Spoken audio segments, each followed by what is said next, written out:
मेरा नाम अंकिता है और मैं सतना की रहने वाली हूँ। मेरी उम्र 28 साल है और मैं शादीशुदा हूँ। अब तक मेरे बच्चे नहीं हैं क्योंकि मेरे पति को बच्चे करने का मन ही नहीं है और वो ज़्यादातर समय बाहर ही रहते हैं। दिखने में मैं गोरी हूँ और मेरी हाइट है 5 फुट 4 इंच। मेरा फिगर 32, 34, 36 है। इससे आप लोगों को अंदाज़ा लग सकता है कि मैं कैसी लगती हूँ। दोस्तों, ये मेरी पहली कहानी है तो उम्मीद करती हूँ कि आप लोगों को बहुत पसंद आएगी। अब मैं अपनी कहानी में आती हूँ। मेरे घर में मेरे बाबूजी मतलब ससुर, अम्मा जी, सास और मेरे देवर जी रहते हैं। इनके अलावा मेरे पति और मैं तो रहते ही हैं। मेरा देवर अभी बहुत छोटा है और कॉलेज में पढ़ाई कर रहा है। मेरे पति एक प्राइवेट फर्म में मैनेजर है और ज़्यादातर समय उनका बाहर ही बीतता है। जब मैं शादी होकर यहाँ आई थी तब से मेरे बड़े अरमान थे। मैं बहुत ही उदास रहती थी, लेकिन मेरे पति को इस बात से ज़रा भी फ़र्क नहीं पड़ता था क्योंकि वो हमेशा काम काम और काम ही करते थे और इस काम के चक्कर में कामदेव चुपचाप रह जाते थे।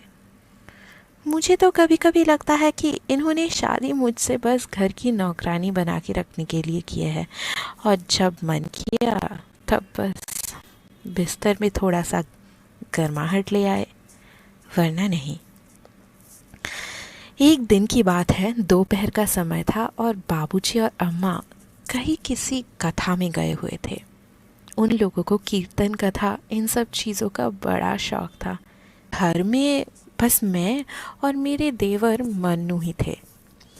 पहले मैं आप लोगों को मन्नू के बारे में बता दूं कि उसकी उम्र है 20 साल। दिखने में काफ़ी हैंडसम है और उसकी शारीरिक बनावट भी बहुत गजब की है। वो घर में ही कसरत करता है। मैं दिन के वक्त खाना बना रही थी और मन्नू नहाते हुए गया था। खाने में नमक डालना था तो उसका डब्बा ऊपर रखा हुआ था। मुझे खुद नहीं पता कि कैसे किसी ने इतने ऊपर रखा हुआ होगा। जब मैं स्टूल के ऊपर चढ़कर नमक का डब्बा निकाल रही थी तभी स्टूल थोड़ी बहक गई और मैं नीचे धड़ाम से गिरी और मेरे मुंह से चीख निकल गई। अम्मा हाय, कितना दर्द हो रहा है, मर गई रे, कोई मदद करो मेरी। मन्नू कहा, जल्दी आ रहे हो? मन्नू कहा, हो जल्दी आओ। मैंने उसको आवाज़ भी लगाई। मन्नू भी जल्दी जल्दी में चड्डी पहनना भूल गया शायद और टेबल लपेट कर किचन में आ गया। मन्नू ने मुझे उठाते हुए पूछा, क्या हुआ भाभी? तो मैंने कहा, आज तेरी भाभी मर गई मन्नू। ओ आह, जल्दी से कमरे में लेकर चल, मुझे बहुत दर्द हो रहा है मन्नू। उसने मुझे तुरंत उठाया और मुझे कमरे में ले गया। जैसे ही उसने मुझे बेड पर लिटाया तो टॉवल मेरी कंगन में फंस गई, जिस वजह से टॉवल खुल गई। मैंने उसे टॉवल दिया और कहा, ये ले लगा ले, और मुझे हंसी आ गई। मन्नू ने टॉवल लपेट कर कहा, भाभी आप हंस क्यों रहे हो?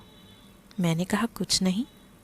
फिर उसने कहा, भाभी मैं चेंज करके आता हूँ। मैंने कहा, अरे रुक मत जा अभी, सबसे पहले एक काम कर, किचन में जा, गैस बंद कर और फिर मेरे पास आ। उसने ठीक वैसा ही किया। फिर जब वो आया तो मैंने उससे कहा कि देख, टेबल के ऊपर ऑयल रखा हुआ है, वो ज़रा मेरे कमर में लगा के मालिश कर दे।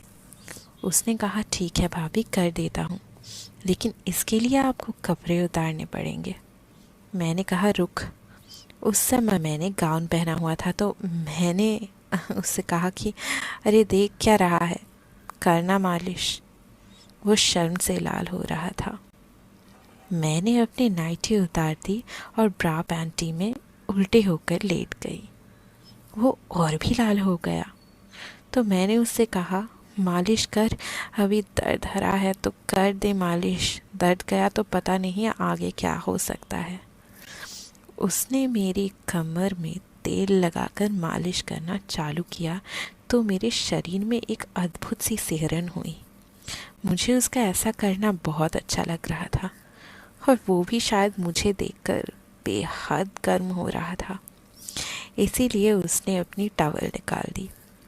अब वो अच्छे से दोनों पैरों को फैलाकर मेरे पीछे बैठ गया और मालिश करने लगा। उसके बाद उसने मुझसे कहा, भाभी आपकी पैंटी थोड़ी नीचे करनी पड़ेगी, नहीं तो पैंटी में तेल लगेगा। उस समय मैंने सफ़ेद कलर की पैंटी पहनी हुई थी और सफ़ेद रंग की ब्रा। मैंने कहा, रुक, मैं पूरा ही उतार देती हूँ। मैं बहुत ज़्यादा गर्म हो चुकी थी।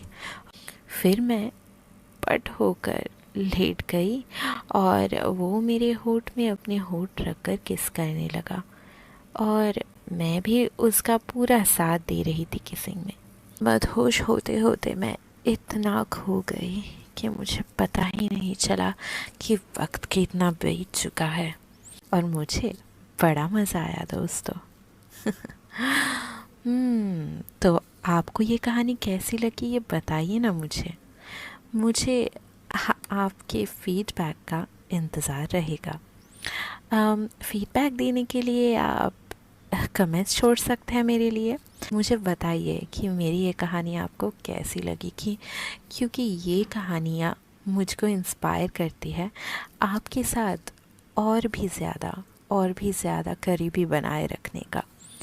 कहानियों का ये सिलसिला ऐसे ही जारी रहे, यही तो मेरी दिल की ख्वाहिश है और मुझे मालूम है कि आपकी भी दिली ख्वाहिश उससे कुछ कम नहीं है।